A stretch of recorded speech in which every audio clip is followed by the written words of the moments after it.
Hello students, this is Sagarika Mahanti. Welcome to Business Studies classes. In previous classes we discussed the topic that was cooperative society, and in these classes we will cover the new topic. This is joint stock company. Let's start our class. So the company is an association of persons which is formed for carrying out the business activities, and it has also a legal status which is independent of its members.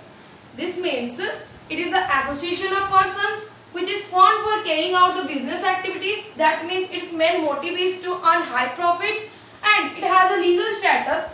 It means it has a separate legal entity where the member and the company are two different persons. In this category there are shares, and such shares are basically held by persons, and such persons are known as shareholders. So these shareholders are basically known as owner of the company, and the shareholder also elect the board of directors for the company, and these companies are basically registered under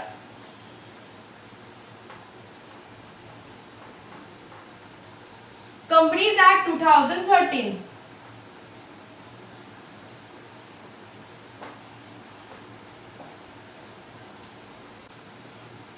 Now we discuss some features related to joint stock company.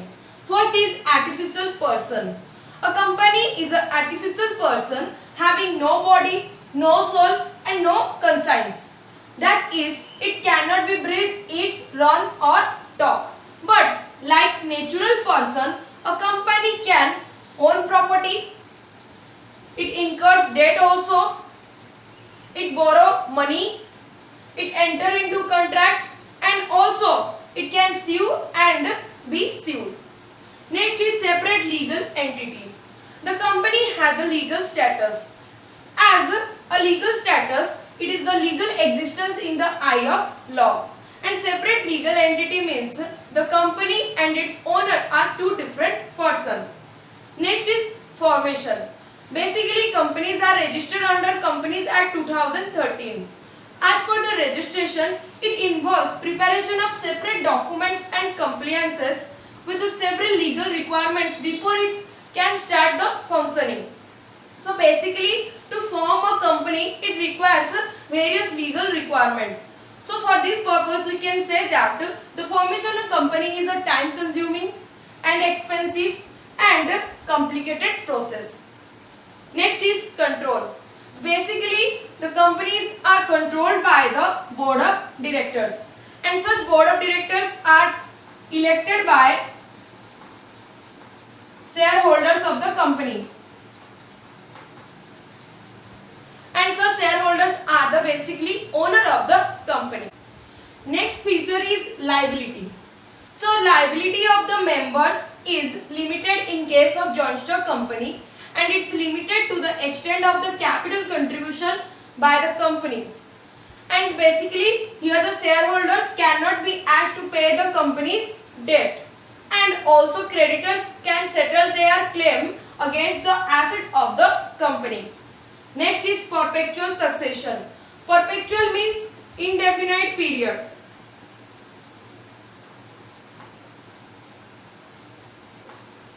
So we can say that the company can run for the longer period, or it is for the indefinite period. So company has a permanent or perpetual existence. That is, its existence is not affected by the death, insolvency or coming or going of the members. So it is rightly said that member may go, member may come, but company remains forever. Is common seal. The company may or may not have a common seal. If the company has common seal, that means it must be a fixed a document, that is the agreements of the company. And if the company doesn't have any common seal, then the person signing the document should be authorized by the board resolutions. Next is risk bearing. Basically, the risks are taken by the shareholders of the company because shareholders are the owner of the company. And such risks are basically to the extent of the capital contributions by the shareholders to the company. Next is transfer of share. The shareholders enjoy the right to transfer of their shares to the other persons. That right is basically related to the buy and sell of the shares by the shareholders to the other persons. And these shares are basically trading at any open market or at the stock exchange. So these are basically the features of joint stock company. Plus, the merits of joint stock company. So first merit is limited liability. As we know that in joint stock company, the shareholders' liability is limited, and such liability is limited to the extent of their capital contribution. So for this purpose, we can say that the degree of risk is low in case of the shareholders of the company. The next is transfer of interest. Transfer of interest, we can say that the transfer of shares. So in joint stock company, the shares of the public companies are freely transferable.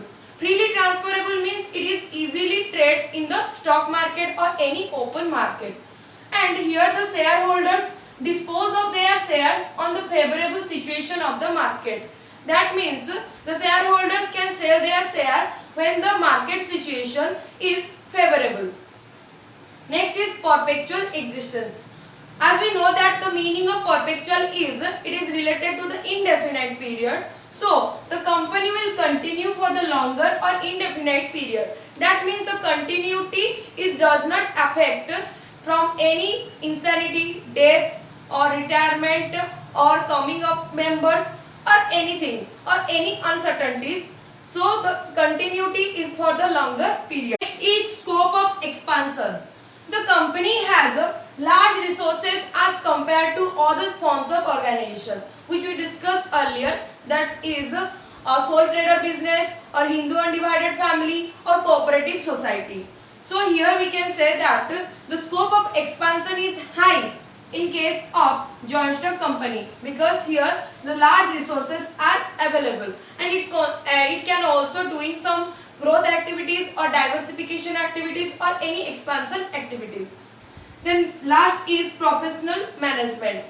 Here the company hires some expertise or experienced person for the decisions making.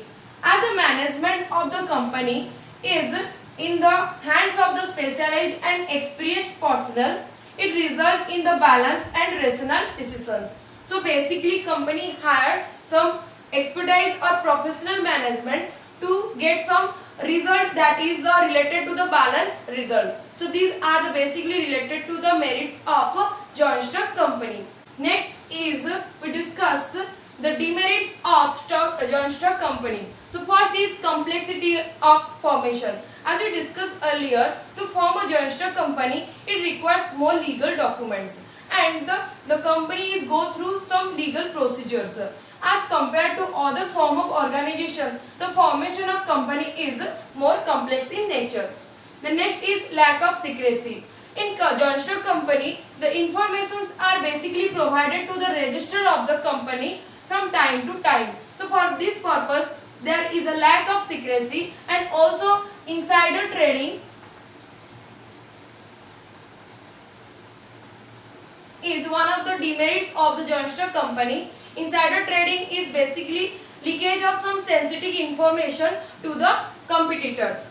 The next is numerous regulation.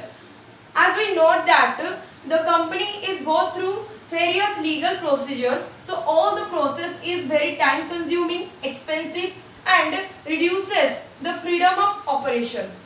And the next is delay in decision making. All the important decisions are taken by either by the board of directors or referred to the general meeting. So decision taking is more time consuming process. And the last is conflict of interest. So here the basically conflict is related to the shareholders of the company. And this is all about the demerits of joint stock company. We discuss the comparison chart of different forms of business organization. such as sole proprietorship, partnership, Hindu undivided family, cooperative society and joint stock company. So first difference is formation. To form a sole proprietorship business, we can say that it is the easiest formation.